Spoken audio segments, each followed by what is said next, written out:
నీకు దూరమవుతున్నా.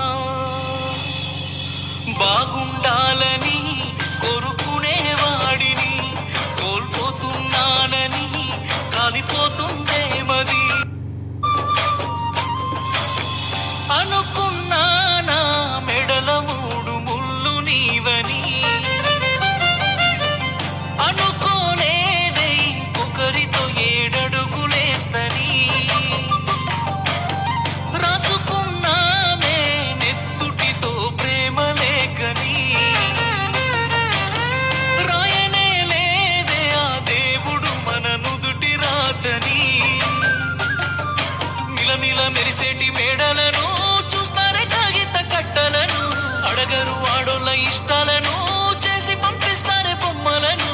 చచ్చిపోయేంత ప్రేమే నాకున్నా, మనసు చంపుకొని నీకు దూరమవు